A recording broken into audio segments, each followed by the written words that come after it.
Merci de vous présenter, monsieur. Je m'appelle Richard Dacosta, je suis l'expert en gouvernance des océans de Vide Arendal, qui est le bras technique du programme des Nations Unies pour l'environnement basé à Norvège. C'est quoi l'objet de la rencontre d'aujourd'hui ici au conseil départemental de Souy?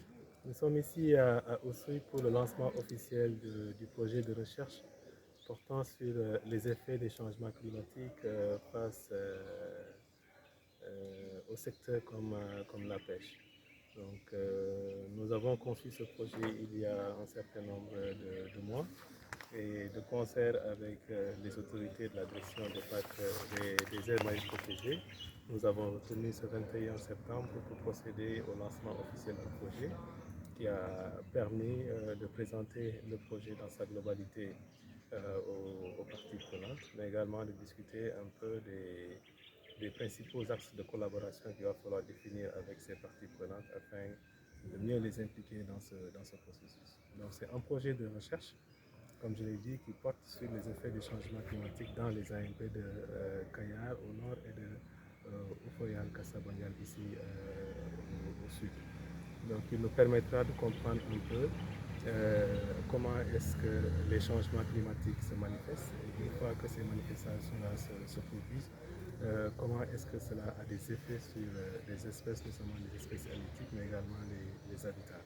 Donc les résultats que nous allons obtenir après ces travaux de recherche que nous allons conduire avec les communautés locales permettront d'améliorer la gouvernance des acteurs de l'AMP, mais également de mettre à jour un certain nombre d'outils de gestion de l'AMP. Selon les présentations, il y a à peu près 17 AMP au Sénégal, mais votre projet n'intéresse que 2 AMP, que je sache, Kayar et Ofoyal Kassabandial. Pourquoi cette préférence? Oui, merci. Je pense que je m'appelle commandant Mamoudou Diop, je suis en charge du suivi évaluation et de la recherche scientifique au niveau de la direction des aires marines communautaires protégées, donc basée au ministère de l'Environnement à Dakar. Alors, la question elle est importante parce que, comme vous le savez, donc, nous avons un réseau aujourd'hui riche de 17 aires marines protégées, donc, qui sur presque toute la côte, qui occupe à peu près 25%, n'est-ce pas, si on prend le linéaire côtier sénégalais. Alors, le choix est à mon avis, très, très pertinent, n'est-ce pas, parce que visant l'aire marine protégée de Kayar, qui est une aire marine protégée très riche, où l'activité de pêche est aussi très intense, mais où les effets des changements climatiques sur les écosystèmes et les habitats ont été très peu documentés. Donc, où l'effet aussi des changements climatiques ces dernières années s'est fait ressentir très fortement avec une exacerbation du recul de l'avancée du trait de côte, en tout cas des manifestations au niveau de la plage, donc emportant parfois même des infrastructures. Donc tout ceci fait que vraiment, en tout cas, il était pertinent, n'est-ce pas, de proposer Kayar comme site d'intervention du projet. Donc l'autre site, c'était l'AMP de Foyal, on l'a débattu tout à l'heure en salle, donc qui est une jeune AMP mise en place en 2022, donc qui n'avait pas encore suffisamment en tout cas, d'outils de gestion et de planification. Donc, dans l'une des recommandations du plan d'aménagement et de gestion, c'était en tout cas d'essayer de quantifier les effets des changements climatiques sur les écosystèmes. Donc, le projet était donc en tout cas le bienvenu, n'est-ce pas, dans cette partie du Sénégal, donc, où les acteurs étaient mobilisés autour déjà de cette question et où le besoin était déjà identifié. Donc, c'était très facile pour nous, n'est-ce pas, de choisir une AMP au nord et une AMP au sud. Voilà. Pouvez-vous revenir sur les différentes thématiques qui ont fait l'objet donc de la réflexion? Le projet est articulé sur la base de 4 composantes. Donc, chaque composante est pilotée par un partenaire donc, de mise en œuvre. Donc, c'est vrai que Richard l'a dit tout à l'heure. Donc, Grid Arendal porte globalement le projet et aussi institutionnellement. Chaque entité est responsable d'une composante. Donc, c'est pourquoi, même dans la mise en œuvre, des contrats vont être signés directement entre, n'est-ce pas, GRIP et chaque partenaire. Hein. Et aujourd'hui, l'université est fortement représentée, n'est-ce pas, avec le laboratoire de physique de l'atmosphère, n'est-ce pas, et des océans. Donc, qui, en tout cas, essaie de mettre en place un ensemble d'outils pouvant, en tout cas, aider à mieux comprendre la dynamique des paramètres liés à l'océan, n'est-ce pas, dans le temps.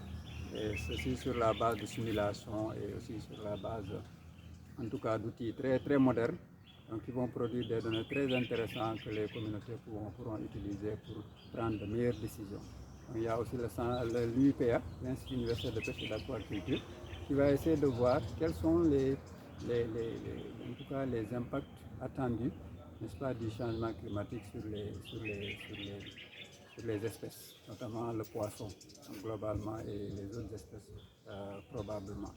Donc ceci aussi est important quand on connaît l'activité, en tout cas le rôle de la pêche au Sénégal de façon globale. Et comme je le dis, tous les résultats qui seront produits pourront aider à prendre de meilleures décisions au niveau local mais aussi au niveau national et pourquoi pas, n'est-ce pas, dans une échelle beaucoup plus large. Il y a aussi le centre de suivi écologique qui, en tout cas, a en charge la question de l'évaluation de la vulnérabilité de ces habitats-là. C'est une question importante parce que, comme vous le savez, il y a une dégradation continue des habitats qu'il va falloir évaluer et peut-être mettre des indicateurs qu'on pourra suivre dans le temps. Donc il y a aussi une composante dédiée à l'engagement, à l'engagement et à la prise en compte, n'est-ce pas, des communautés, n'est-ce pas, et voir comment ces communautés-là pourront utiliser l'information produite par la recherche pour mieux améliorer les conditions d'existence. Le préfet l'a dit tout à l'heure. La finalité de tout ça, c'est qu'on puisse en tout cas proposer aux populations, n'est-ce pas, des moyens d'améliorer leurs conditions. Donc c'est un projet de recherche certes, mais qui mettra en place un dispositif qui va aider à prendre de meilleures décisions et in fine à améliorer les conditions d'existence des communautés. Et c'est un projet qui a une durée de vie de combien d'années? De 2 ans, Richard l'a dit tout à l'heure. Donc le projet normalement est prévu entre 2023 et 2025. Mais comme vous le savez, il faut aller très vite parce qu'il y a des échéances qui sont là. Donc nous envisageons très prochainement de revenir, n'est-ce pas, pour discuter avec les communautés et faire ensemble un plan d'action que nous allons suivre tout au long du projet. Et avez-vous le sentiment que ce présent atelier atteint ses objectifs par rapport aux réactions notées à la fin des présentations? Oui, on a le sentiment quand même que l'activité est réussie, d'autant que l'autorité administrative, vous l'avez entendu vous-même, était juste venu pour ouvrir, mais finalement il est resté jusqu'à la fin. Tout à fait. Parce que tellement les thématiques qui ont été développées ont été intéressantes. Et pour nous, c'était un moment de partage.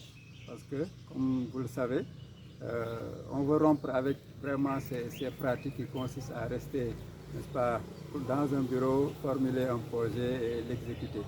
Donc nous, on veut vraiment, GRIP et ses partenaires, n'est-ce pas, descendre sur le terrain, recueillir les problématiques, en faire un projet et vraiment revenir sur place et discuter avec les communautés sur les modalités de mise en œuvre. Donc, Monsieur Dacosta, prochaines étapes pour terminer l'entretien? Prochaines étapes? Oui, je pense que dans les 3-4 mois qui nous permettent de clôturer l'année, chaque partenaire reviendra pour définir un partenariat avec les acteurs locaux, le programme de travail et budget, définir également un peu la méthodologie de collecte d'informations et puis utiliser peut-être le premier trimestre ou bien mettre en contribution le premier trimestre pour commencer le travail d'exploitation des données. Donc il y aura les collègues de l'UIPA qui vont venir travailler ici avec ceux du service des pêches, mais également le CNPA, échanger un peu sur les techniques de collecte d'informations qu'ils vont adopter. Il y aura le laboratoire qui va peut-être venir un peu pour mieux comprendre un peu ce qui se passe, ou bien ce qu'ils ont vu sur leur modèle.